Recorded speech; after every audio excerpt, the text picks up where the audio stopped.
It took 2 wars, but as we saw last time, the Emperor Trajan finally got the job done in Dacia. By the year AD 107, the crafty Dacian king Decebalus was dead, and Rome had itself a new province, one supposedly flush with gold and silver. Trajan had a few extra zeros in his imperial bank account, and with all that new money, Trajan launched into a monumental construction campaign that remade the center of Rome. And so today we're going to talk about Trajan's Forum. The Forum is not just an interesting architectural wonder. It offers a glimpse into the minds of several Romans at the time. Not only members of the Senate who dedicated the Forum, but also in some ways to Trajan. Trajan's Forum suggests that this best and greatest emperor had a megalomaniacal streak. So how did Trajan manage to get away with such grandiosity when many of his predecessors found themselves dead for the same thing? Let's talk about it on this episode of the Pax Romana podcast.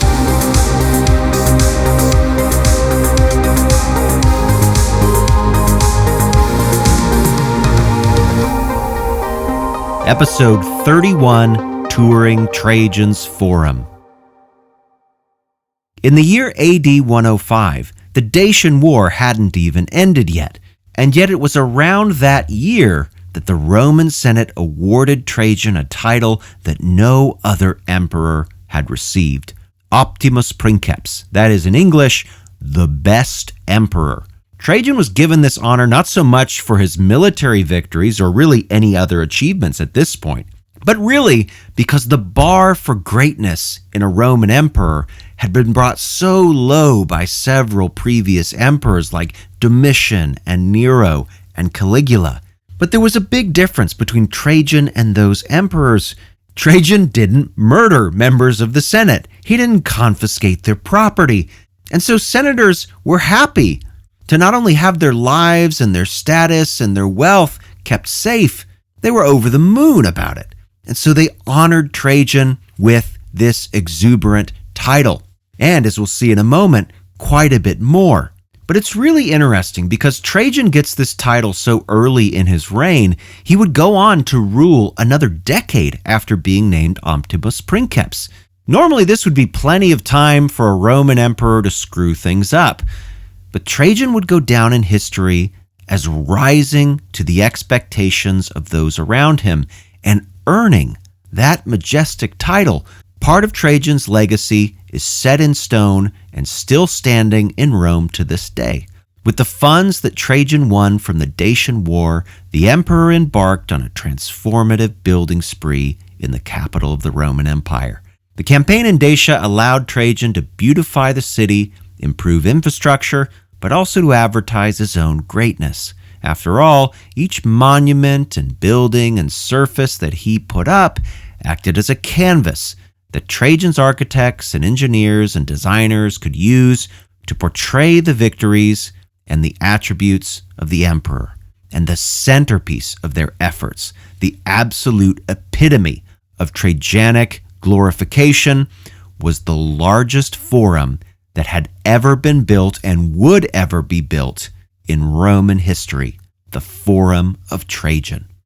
Fortunately for us, some parts of the Forum continue to stand in Rome to this day, including parts of its multi-storied marketplace and 70,000 square foot basilica, but also the 100-foot tall column that commemorates Trajan's victory over the Dacians.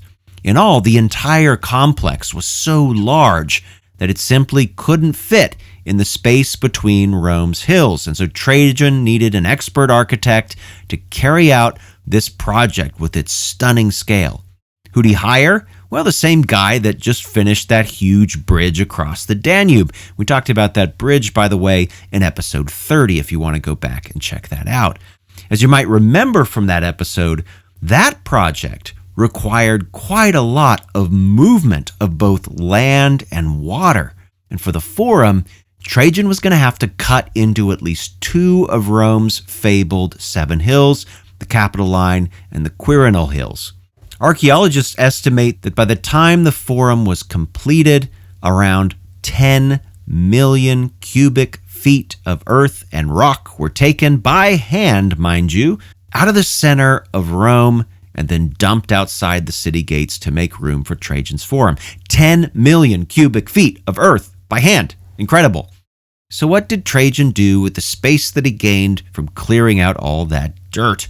Well, instead of just having one big, large open space, which is kind of what we see in the forums of Julius Caesar and Augustus, Trajan's Forum contained two courts. They were a little bit smaller, both paved with beautiful whitish blue Tuscan marbles. In front of the first court was the Basilica.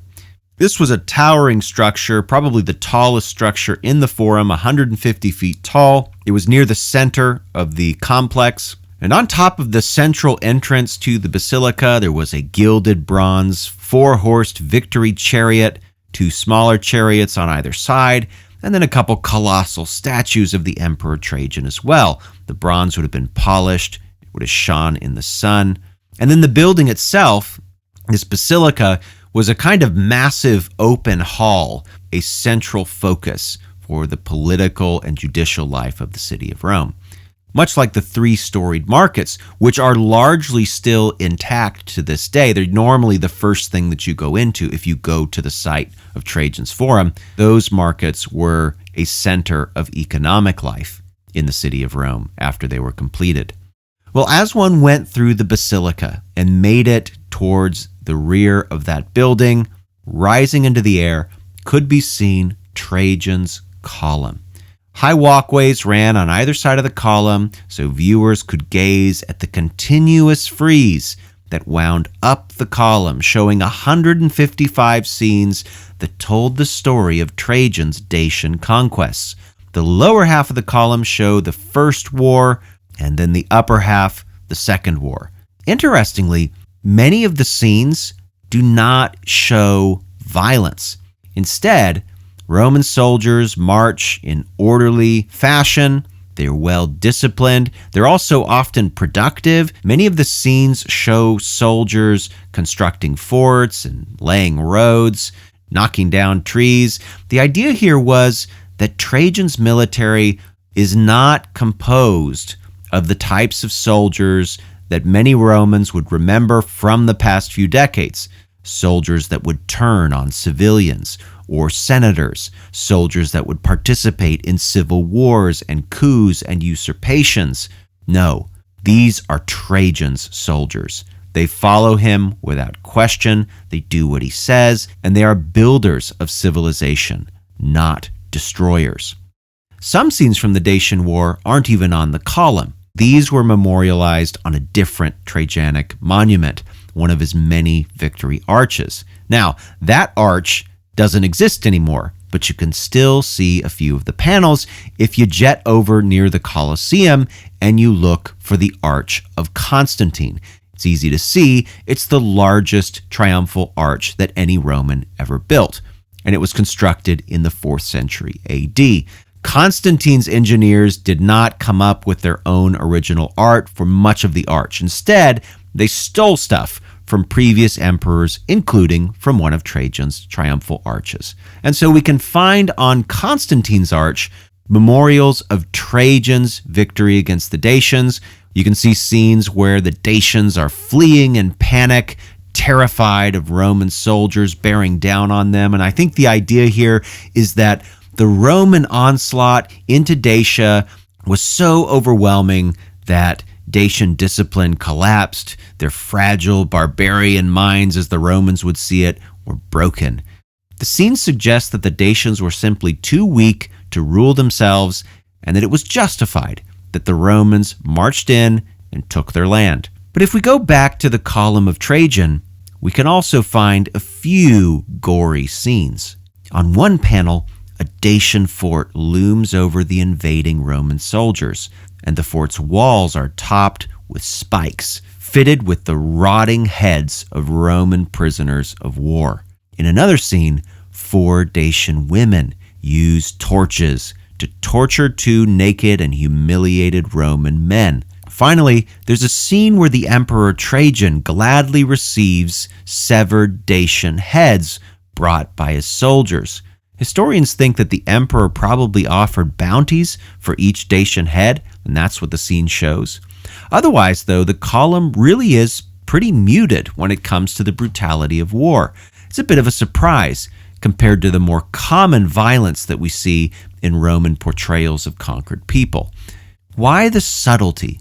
Trajan likely wanted Romans to see the column and to think of Dacia as a true province of the empire. Trajan was an expansionist at heart. His personal hero was Alexander the Great, who conquered one of the largest and far-reaching empires in all of Greco-Roman antiquity. The Romans were to be shown as bringing civilization to a barbaric land. Okay, they were doing it by force, but ultimately it was for the good of both the Romans and the Dacians. At least that's what they want you to believe.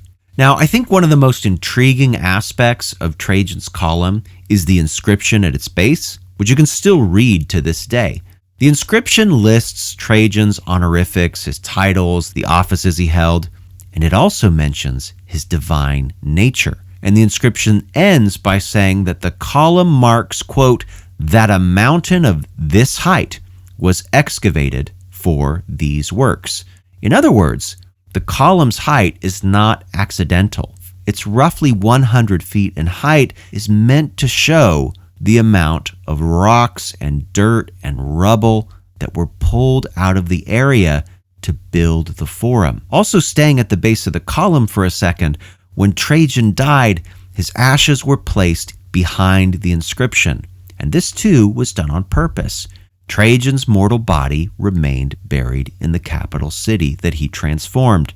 And then as you look up the column, you read about Trajan's military victories that ascend, in many ways, just like Trajan's soul ascended and was translated into that of a god. The top of the column used to feature a statue of the divine Trajan, his apotheosis complete. Now, if the column didn't hammer home the idea that Trajan became a god, there was still one more part of the forum that a visitor would encounter. From the column, there was yet another courtyard, the second courtyard in the forum. And that courtyard fronted the forum's only temple.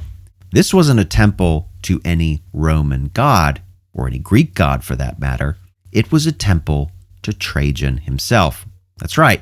Trajan, either during his life or probably just after, was named a god by the Roman Senate, and then his divine soul was worshipped in this temple. How did Trajan get away with such megalomaniacal behavior and still go down in history as one of, if not the best, of Rome's emperors? I've never heard a good answer to this one. The fact is, Trajan's Forum is the kind of project that seems more fitting for someone like Nero or Caligula. My best guess, and it still leaves me a little unsatisfied, is that Trajan, unlike those emperors, actually backed up his claims to be greater than all mortal men. And he did it through his military victory over Dacia and then other military victories that we'll talk about later. He was tolerant towards his Senate. His reign seems to have been economically prosperous, not entirely due to him, but largely due to bountiful harvests in Rome's grain-producing provinces. Trajan had the same touch that Augustus had. He was able to hold tremendous authority and influence, even overtly indicating that he was better than anybody else, without at the same time making other people feel small or robbing people of opportunities to succeed. This is a rare quality in very few Roman emperors. So Trajan, for example, just like Augustus, didn't insist on holding continuous consulships throughout his reign. He was good to the population. He threw impressive games and festivals and parades, but he did it without taking money from other people. The Romans called this liberalitas, by the way. They have a word for it, and it's a rare quality. And in addition to building monumental architecture, many of Trajan's works were practical and were economically beneficial. He commissioned thousands of miles of roads, for example, and perhaps most important of all, he gets credit for building one of the forerunners of the Suez Canal in Egypt, a canal which was called the River of Trajan. This waterway linked the Red Sea, and the Red Sea was a funnel into which a huge bounty of Eastern luxury goods, spices, jewels, silks, all those things entered the empire. So his canal connects the Red Sea with the Nile River. So that made a continuous waterway between Rome through the Mediterranean, then the Nile, then the canal, and then into the Red Sea and Indian Ocean. And so trade was now far cheaper and easier between Rome and the furthest parts of the East, all the way over to Han China. Yeah, maybe it was problematic for an emperor to portray himself as the greatest of all time when he truly wasn't. But Trajan, on the other hand, it sure seems, truly delivered a stunning 2 decades of expansion and prosperity to the Roman Empire. And so nobody begrudged him this massive forum. But we're not done yet. Trajan's ambitions were stratospheric.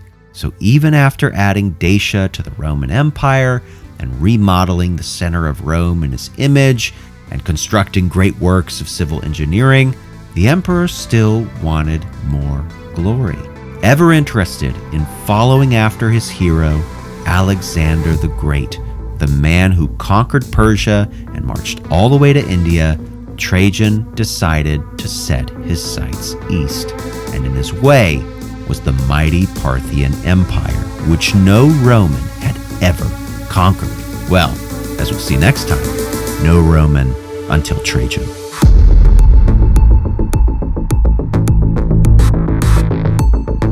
Thanks for listening to the Pax Romana podcast. For more information, including a list of primary sources and further reading, check the show notes. Music by Red Productions and Exocor. Follow Dr. Colin Elliott on X at ProfCPE or email colin@paxromanapodcast.com. Listen to more episodes on Spotify, Apple Podcasts, or just about anywhere podcasts are available.